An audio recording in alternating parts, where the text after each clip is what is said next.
Hi. So we're going to start assessment criteria 3.2 now, where we appraise the influences on the consumer behavior decision-making process. So our conversation continues on consumer behavior.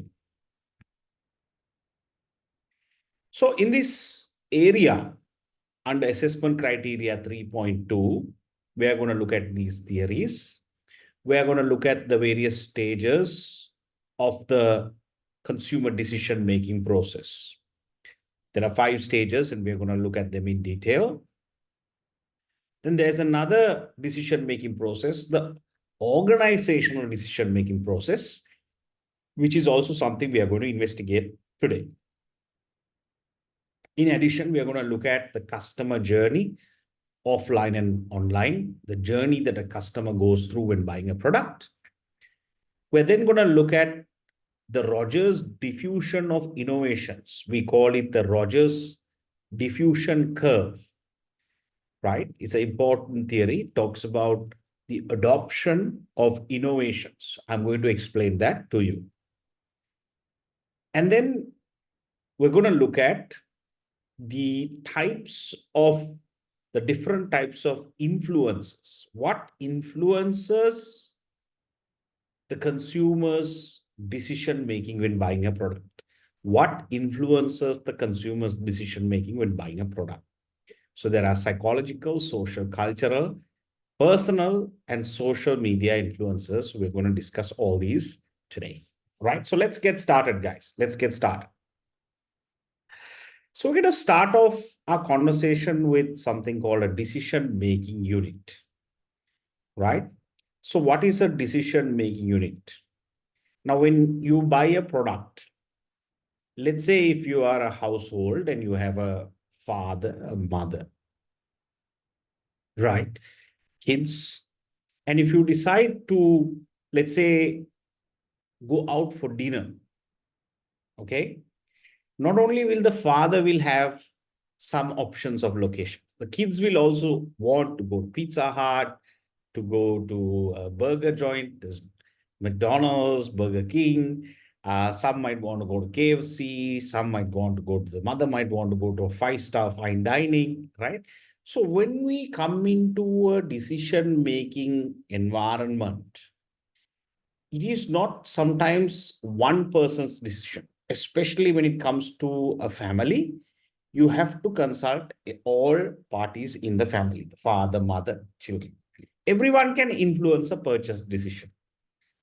Example, going out for dinner. Another example, maybe buying a car or buying a house or buying a fridge, right? Then in a company too, there is something called a decision-making unit. So in a personal setting, the decision-making unit is your family. In a company setting too, there is a decision-making unit. Tomorrow, if you're buying an AC, the managing director can't just go out and buy an AC. No, there is a purchasing manager involved. There is a finance department involved, right?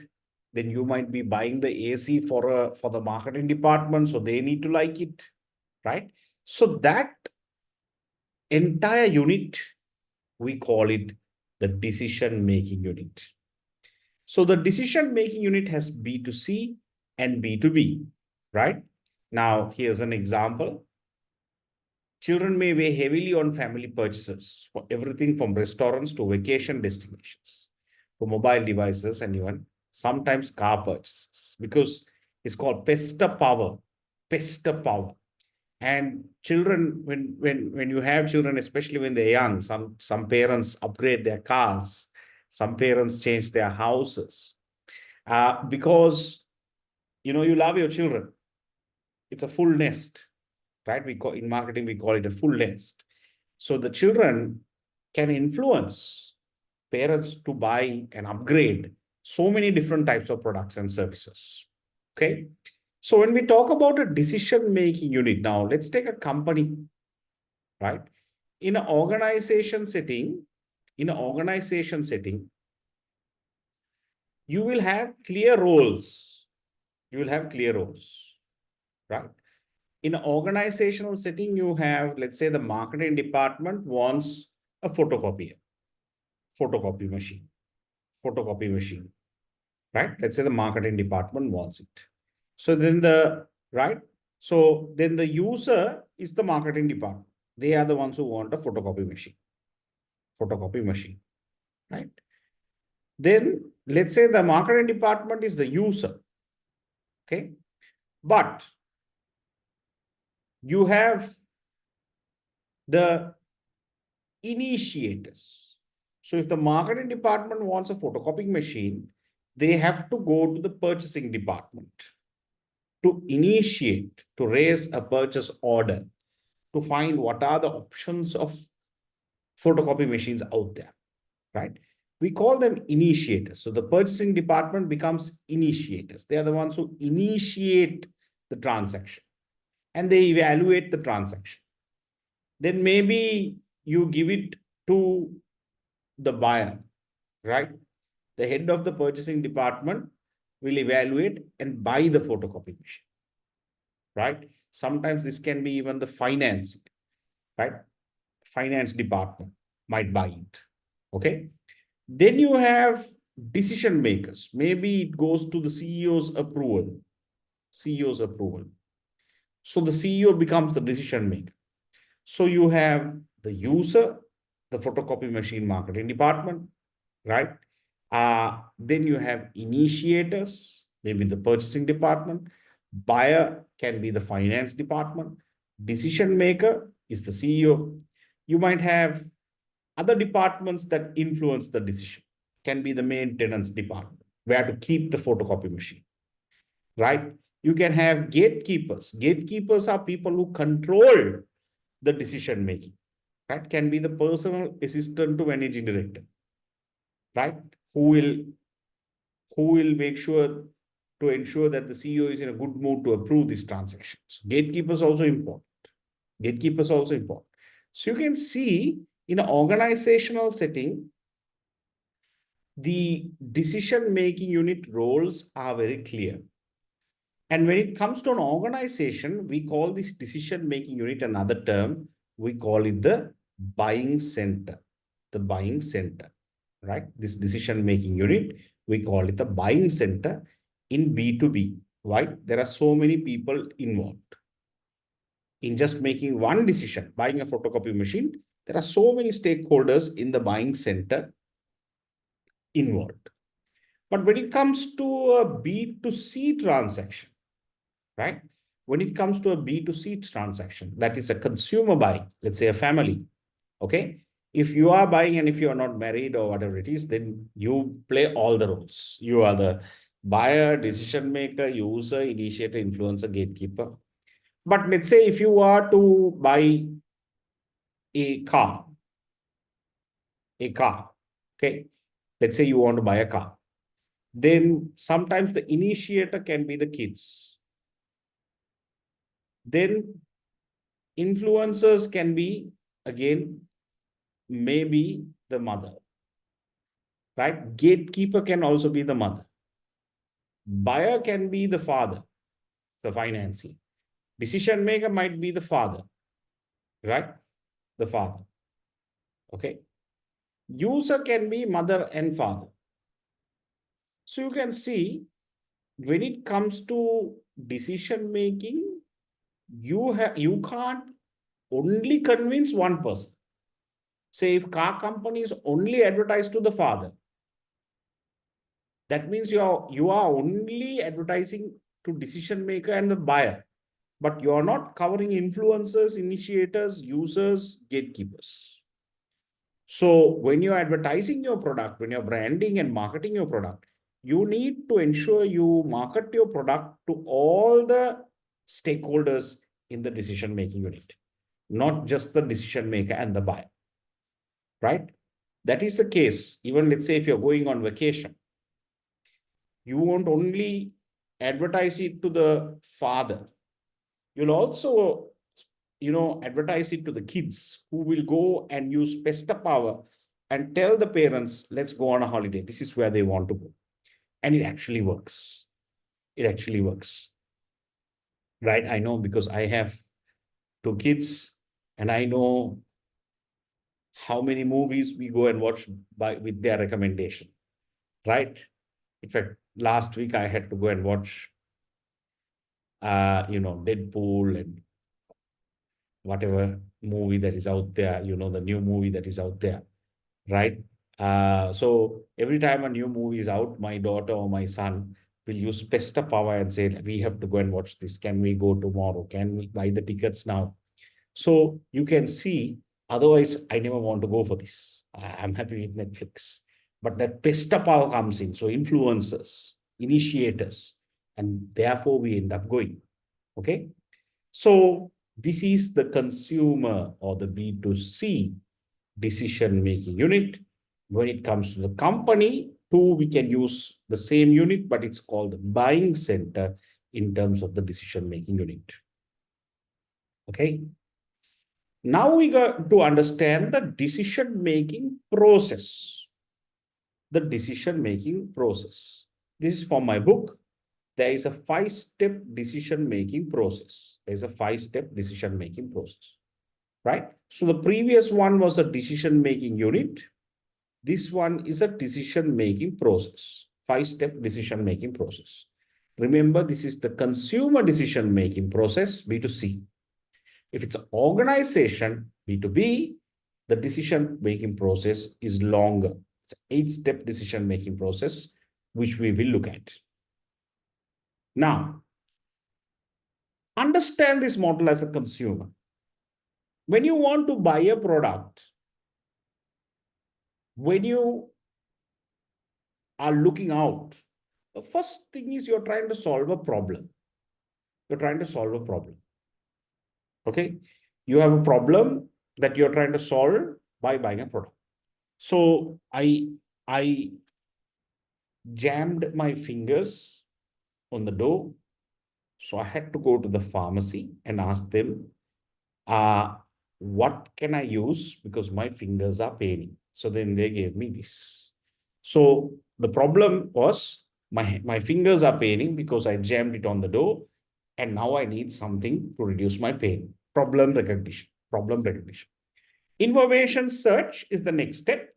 Information search is you can go online and search for information. You can look at your organizational sources, external ads, digital media, social media, Instagram pages. Most of us go on Google and Google it, or we can get recommendations. We can ask around, we can ask people what they think. So you collect all the information of all the options available to solve your problem when you have to buy a product, right? Then what you do is you collect all the alternatives. Let's say now you have 3 products. You evaluate the alternatives. Which is the best? What solves my problem? What has the best price? What has the best after-sales service? And you will evaluate the best product you want to buy. If you are satisfied with what you have evaluated, then you will go into the 4th step where you buy. If you're not satisfied, you'll go back to collect information. You're unhappy, unsatisfied with the alternatives. I hope you got it. And then this process will continue. So if you're satisfied with the alternatives, you go in to buy your product. And then after you buy, it is post-purchase evaluation. It is post-purchase evaluation, right? So after you buy your product, you will evaluate to see whether are you happy with it? Yes or no. Would you recommend it to someone? Yes or no. So we call this the 5-step consumer decision-making process. This is the process you and I go through when we are buying a product, right? So in the first stage of problem recognition, you need to understand the needs, the wants and demands of customers. Usually advertising creates the want for a product. And sometimes you'll understand that you didn't have the requirement to buy a product, but because you have seen some kind of ad, smart marketing, now you want to buy that product, right? So that is the first stage, problem recognition. Then information search. You can talk to your friends. We call that peer reviews. You can speak to your friends, your reference groups. You can look at inside the organization, outside the organization. You can look at your previous purchase habits. You can look at online, Instagram, external searches, newspapers. You can also look at the information that is available, right? The brand reinforcement will be important. So I will look at what is this brand, where is it made, what's the country of origin, okay? Then you can also talk to some satisfied customers. You can get opinions from opinion leaders, experts. Then you evaluate the alternatives. Now you evaluate each product. I have this product and this product. I want to see what is the best. Best in terms of fixing my problem or solving my problem, right? Then we purchase the product and we evaluate our purchase decision after the sale is done to see whether there is any reassurance, to see whether we are happy with the product, will we recommend it to others or not, okay? So I spoke about the organizational decision-making unit. This is the organizational decision-making unit. In the organizational decision-making unit, it's called the buying center. It's called the buying center. And in the company situation, you have decider, approver, buyer, gatekeeper, initiator, user, and influencer. So in a company, you can't easily buy a product. Let's say you are going to buy an air conditioner. If you're going to buy it for yourself, you can go to Abans and make a choice. Within half an hour, you can make a choice. But if it's a company trying to buy AC, you can't do that. Because there are a lot of people involved in the decision-making unit to influence the purchase decision. So it might take maybe 1 week sometimes to evaluate, to get the payment ready, to buy the product, right? To go through the gatekeepers, to get the users' requirements, all that, you might need more time. So you can see organizational decision-making unit and decision-making process is much more complex than individuals. Okay, so I spoke about this. I've given you an example here, the B2B decision-making unit. You need to study the B2B decision-making process as well as the B2C decision-making process. So the B2B decision-making process has 8 steps. I told you the B2C decision-making process has 5 steps. The B2B decision-making process has 8 steps. First, when you're buying a product, a company will recognize the problem or the need. So it is very similar to the B2C process. Then you'll diagnose the need. You see whether it's a real need or not. Because in a company, you're using the shareholders' money. You don't just go and buy just because you have a need. You'll see whether there is a real requirement or not. So you do a diagnosis. Then you go into a product specification, right? You go to a product specification to see if it's a photocopier, how many papers per minute, is it a, size of the photocopier, and so many technologies you look at. Product specification, warranty, after-sales service, country of origin, all that. Then you'll search for suppliers, evaluate suppliers. Usually you will select a supplier using a tender. Usually you'll select a supplier using a tender. And then you'll draw up a contract, award the tender, and finally you'll review to see whether things are going according to plan. So you can see I've given you a note from this book as well that explains the 8-step organizational decision-making process.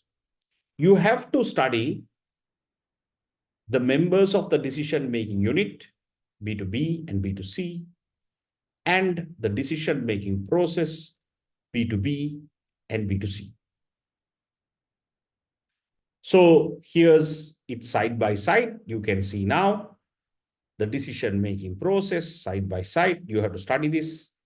You have 5 steps here, consumer decision-making process, and you have 8 steps here, the organizational decision-making process. So this is a slide you need to study. This is a slide you need to study. Okay. Then we talk about the differences between organizational and consumer buying, organizational buying and consumer buying, right? This is basically common sense, but I'll go through some areas, right? Consumers buy for household consumption. Organization buys, right? Organizational markets, they buy for organizational consumption. Ultimate user is the consumer, right? And often makes the purchase. But here the ultimate user does not make the purchase. Several people will make decisions. Small group of people or 1 or 2 people will make the decisions, right? So you can see, if you look through this, there are so many differences between organizational buying and consumer buying. So you need to go through this and understand clearly the complexity involved in organization, B2B buying. Decision-making process is longer. The buying center, the decision-making unit in organization is longer and much more complex. Consumer is much more straightforward, right?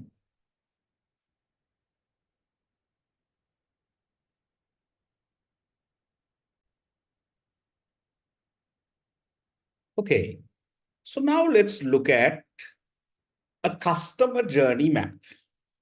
Let's look at a customer journey. The journey that a customer goes through, and we will map the customer's journey. We call this a customer journey map, right? So let's look at this example. Now, this example is about the journey that a customer goes through when buying an air ticket, okay? When trying to fly using an airline. So there are 3 customers used here. So you have 3 personas, 3 types of customers. First persona is Teresa, 35, business traveler, 35-year-old business traveler. Then you have Jim, 63-year-old recent retiree. 63-year-old recent retiree. You have Kelly, 19-year-old college student. 19-year-old college student, right? So the green areas denote a positive experience and the red areas denote a negative experience, right?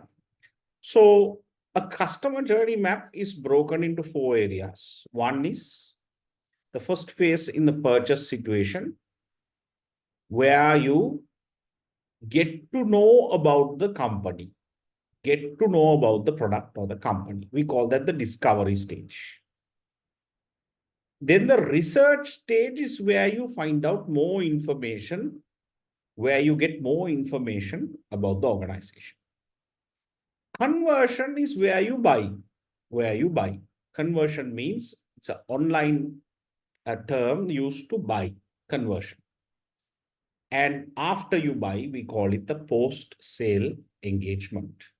The post-sale engagement. So there are 4 steps here in the customer journey map. There are 4 stages in the customer journey map. And then you have the different channels that a customer may use here on the left-hand side. Customers can use a website, that to a desktop computer, or a mobile, very popular amongst younger people.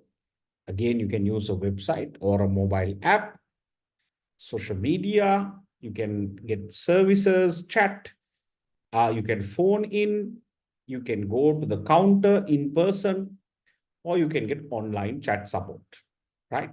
So you have the channels here, the channels, and then the 4 stages a customer goes through in buying a product. And then you have the three personas, and then the experience keys. Okay. Now let's understand Teresa first.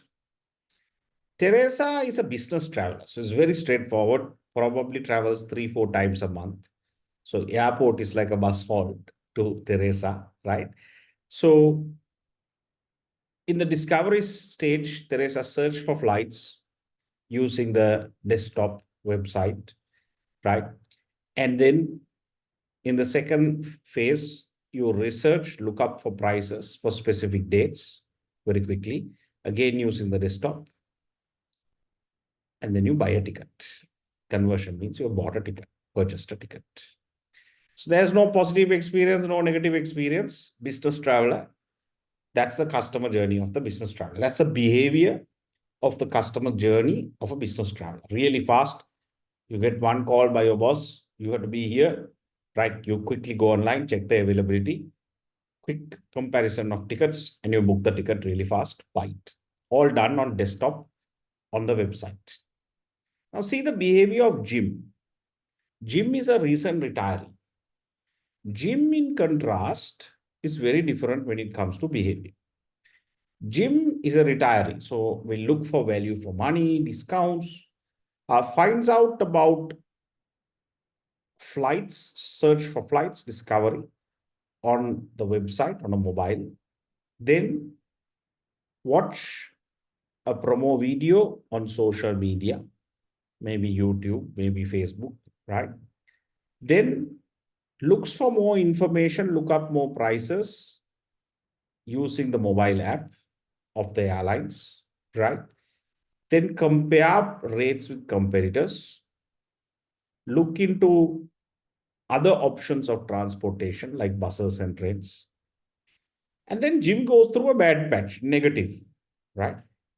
Jim calls to get help using the phone. Jim calls, but he has a negative experience. Then he goes to the mobile app, and then he has a positive experience. He buys the ticket. Then after sale, he has a positive experience giving back feedback on social media, and then read the promotional messages on the mobile app and sign up for frequent flyer program on the mobile app. So you can see the customer journey of Jim is very different to Teresa of the business travel. Now let's look at Kaylee, 19-year-old college student. Very different profile, right? Kaylee, on the other hand, uses the desktop to understand, then looks up for prices using the desktop, compare rates on the desktop, but has a negative experience, right? Then goes to chat support to solve the problem, buys the tickets using the desktop computer, then added extra luggage using the phone, and then you see Kaylee giving feedback in person in the counter, and positive experience, read promotional materials on the website. So this is the map of a customer, but you have three types of customers here. We call this the customer journey map. Why is this important? This is important for you to understand because consumers are different. If you look at a supermarket, different people will behave very differently in a supermarket. Some people might start going to the grocery area. Some people might first go to the pharmacy or the butcher in the supermarket. Some people might roam around a lot inside the supermarket before taking a cart, right? To them, they want to kill time. They want to enjoy the air conditioning. It's an experience for them to shop. Some people might come, quickly buy something and quickly go to the checkout and go really fast because they're in a hurry. So there are different types of consumers, and it's important for us to understand the journey of our target audience. And there can be so many types of target personas that you may have as a customer. So you need to map their journey to see whether there are any points of friction. Can you see these negative points? If you have positive experiences in green, it's fine. But if you have negative experiences, you need to fix them. You need to understand at which stage did they occur. Is it at the purchase stage, or is it at the research stage? Is it at the post-sale engagement stage, or is it the discovery stage? Which channel did they have a problem? Is it in person? Is it on the phone? Is it on their call center, website, mobile app? So all this will be very useful for you to fix the happiness. We call it the customer experience. So you can manage the customer experience a whole lot better if you understand the customer journey. And mapping this out is called the customer journey map. I hope it is clear. I hope it is clear. Okay. All right, let's go to the next theory. We call this the Rogers diffusion curve. So this is one of my favorite theories, personal favorites. Okay, Rogers diffusion curve. Now, this theory talks about how consumers will adopt a product, adopt a technology in terms of innovations. I'll give you an example. Now, every September, the iPhone is launched. The iPhone is launched. I mean, it's a technological product. It's an innovation. Every September, iPhone 15, 16, I don't know what is now the latest one this year, right? So when a new product is launched, typically a product will go through this kind of curve. And Roger calls it the Rogers diffusion curve. Okay. Roger called it the Rogers diffusion curve. Can you see this nice curve here? Right. So Roger says, when a new product is introduced, think about Apple. Every year they introduce new innovations. They say that when you launch new products, right, you can't target the entire market. They say this theory says target a small number of innovators, technology enthusiasts. Can you see? Sales are very little. Typically about 2.5% of the customers, right? Don't sell your product to everyone when you launch an innovation. Why? Because you can charge a high price. We call that price skimming, where you charge a very high price. That's why when the new iPhone comes, it's very expensive. So you sell it to very few customers. But here you need to also sell it to opinion leaders, influencers. So if you're launching a product, right, which is a technology, which is an invention, which is something new to the market, don't try to sell it to everyone at once. Sell it to few customers. And it is important that you get your influencers using the product, opinion leaders using the product, and ensure that you position your product properly in the mind of your customers. Position. You have to position the product as a quality product in the mind of the customer. If you get the positioning wrong, you then won't see sales going up like this. It will die from here itself, it will die. So our job is to make sure we increase our sale like this, over a period of time, right? So in order to increase sales over a period of time, you have to get this introduction right. Position your product to the right kind of target audience, your opinion leaders, influencers. And Roger says, don't position it to many, only use the technology enthusiasts who are called innovators. So innovators are typically about 2.5% when you launch a product. Then he says a few months will go behind. Now the innovators have bought your product at a very high price. So your margins are good. You made a lot of money. Now you go to what we call early adopters, the next set of customers. They're still visionary. Okay. Typically about 13.5% of your customer base. Right? As you can see here, there is a majority, 34%, and then it is plateaued down to 16%. Okay. So you then target about 13.5% and you increase your sale, but they only buy your product because they're happy with the positioning here and they're happy with the opinion leaders, right? So you need to get your positioning right, your opinion leaders right. If the wrong set of customers start buying your products here, then you won't have early adopters, the visionaries, adopting your product. Adopt means they buy your product. So you need to diffuse this innovation carefully, right? That's this theory, diffusion of innovation. Rogers diffusion curve. How do you diffuse innovation? Innovation is not just bought out and sold to the mass market at once.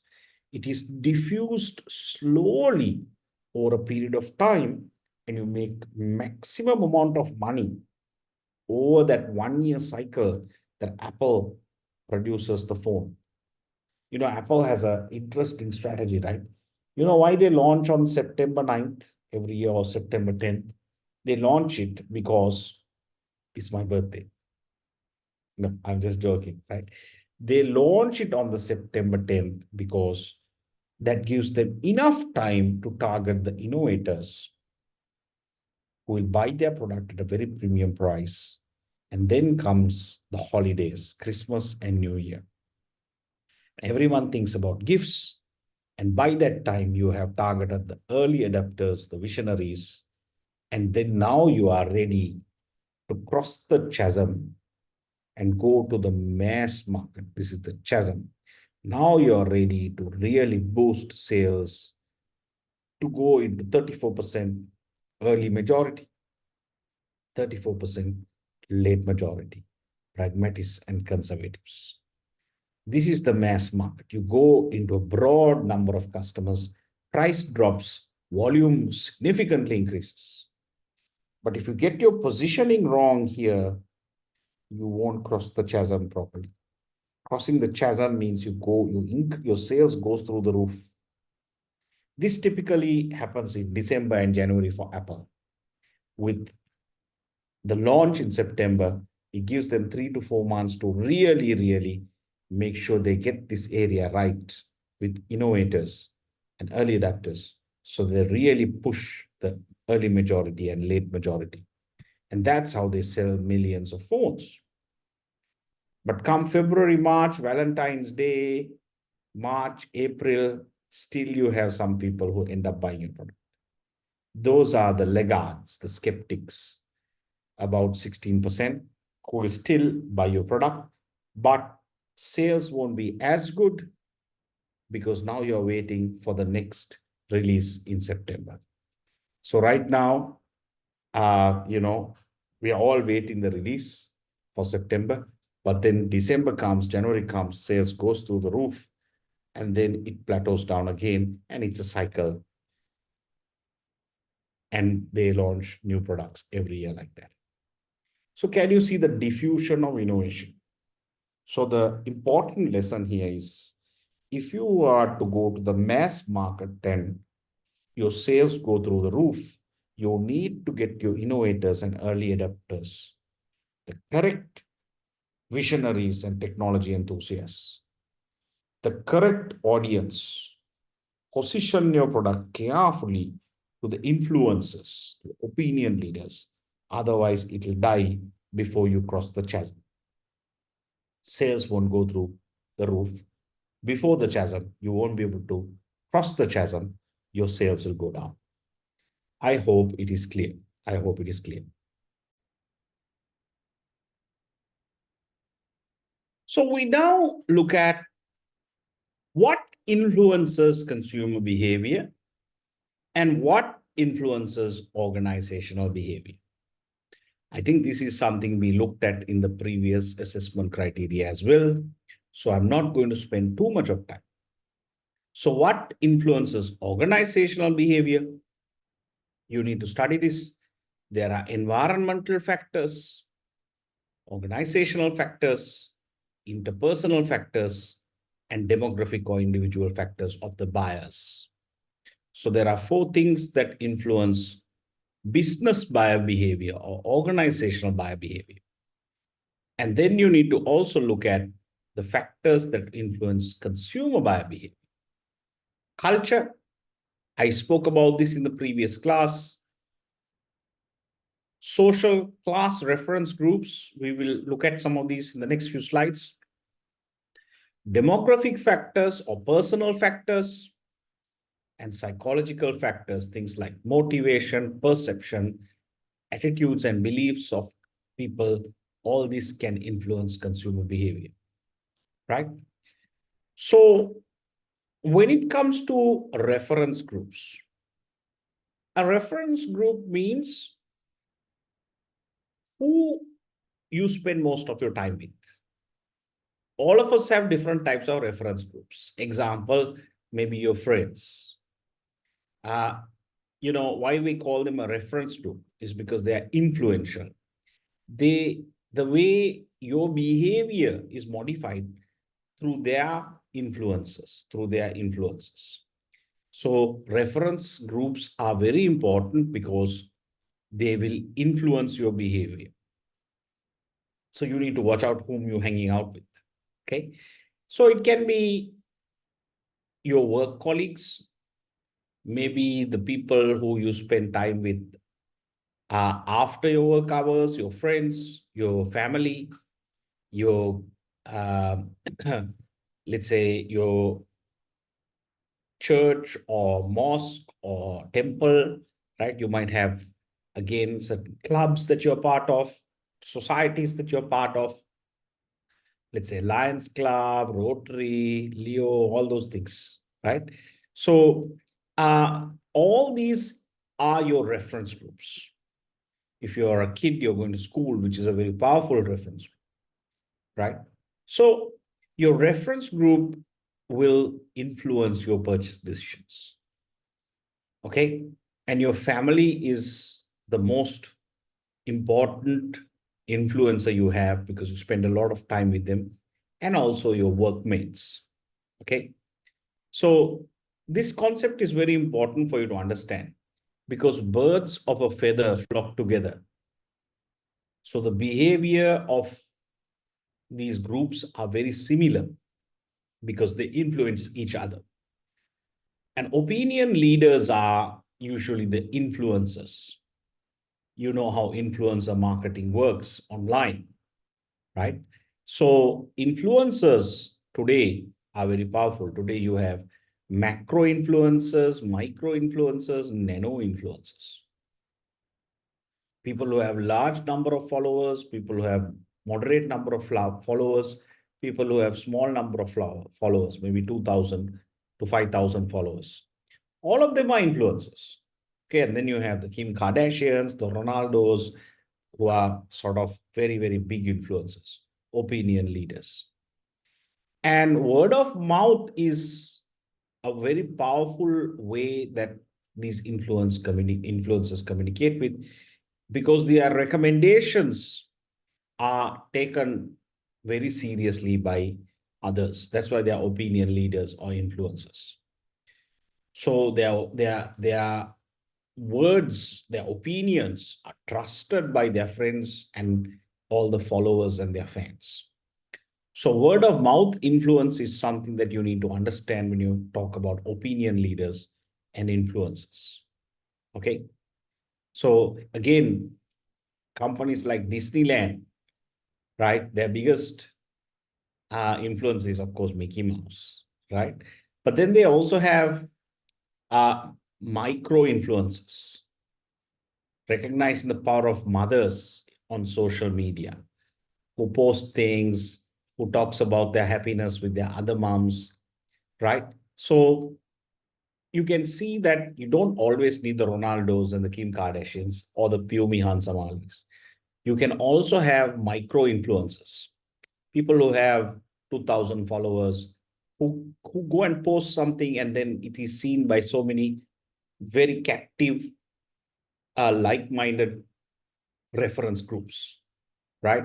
And they're very much more powerful than when an opinion leader, or let's say influencer as big as a celebrity puts something, because there you might know then it is more of a marketing campaign. But if a mother posts something at a micro level, you know that it goes to a specific audience, it won't cost anything, and it will reach your reference groups, right? So micro influencers are something that many companies use in digital marketing today. And when we talk about culture, right, here's a picture of how you would say hello and greet someone in Tibet. You put your tongue out like this. Imagine getting that in the airport in Tibet, right? So culture is something that is different from country to country and person to person. We come from different cultures, and our cultures form our values, beliefs, attitudes, and behavior, right? And that informs our purchase decisions, how we buy products, how we consume products. So cultural influence on buyer behavior is very significant. And personality, I'm now going through some of the factors in the consumer factors influencing consumer behavior, the 4 factors. As you can see, we looked at culture. Now I'm going to look at personal factors, psychological factors. We're going to touch on motivation. We looked at reference groups, family, right? So I'm covering these factors here, factors influencing consumer behavior, right? That's what I'm looking at right now. So we looked at reference groups, opinion leaders, word of mouth promotion, influencer marketing, right? Micro influencers, culture and subculture, how it sort of influences the consumer's decision making. And then you have personality. A person's personality can also influence purchase decision making. There was a brilliant campaign done by Lion some time ago called Api Singha Vangshe Oba, right? So now, of course, you can't advertise the brand, but today, the famous Lion campaign talks about a particular personality. If you are part of this brand, then you are the king of the jungle kind of personality. That's the kind of brand personality. So you all products and all brands will have a personality, right? So you personify the brand. If you take even luxury brands like Chanel, Dior, Louis Vuitton, Hermes, all these brands have a personality.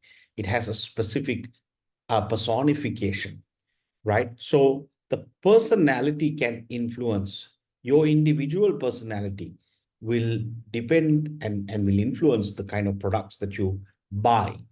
So personality is a very strong influencer of consumer behavior. As you can see, look at this personality. The brand personality of Red Bull. The brand personality of Red Bull is a case study, right? If you look at Red Bull, it embraces a lot of extreme sports, okay, which actually is that brand.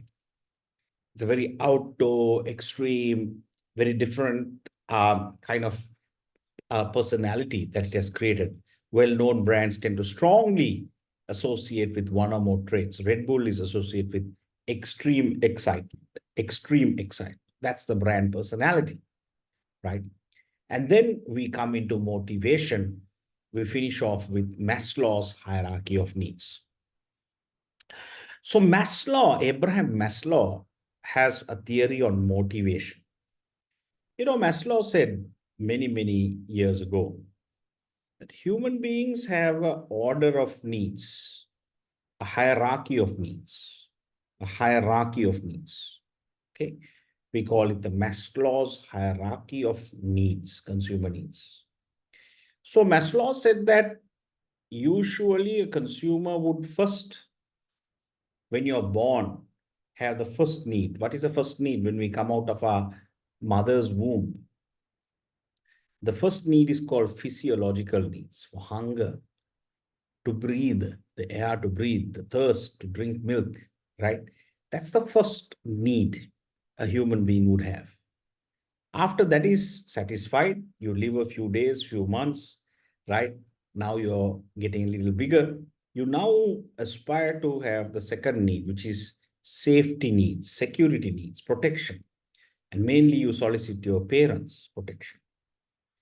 Now you've grown up a little bit. Now you have a higher order of needs. Now you want social needs, a sense of belonging, love, and affection. Okay, you need families, siblings, right? Now, after you have that, you have esteem needs.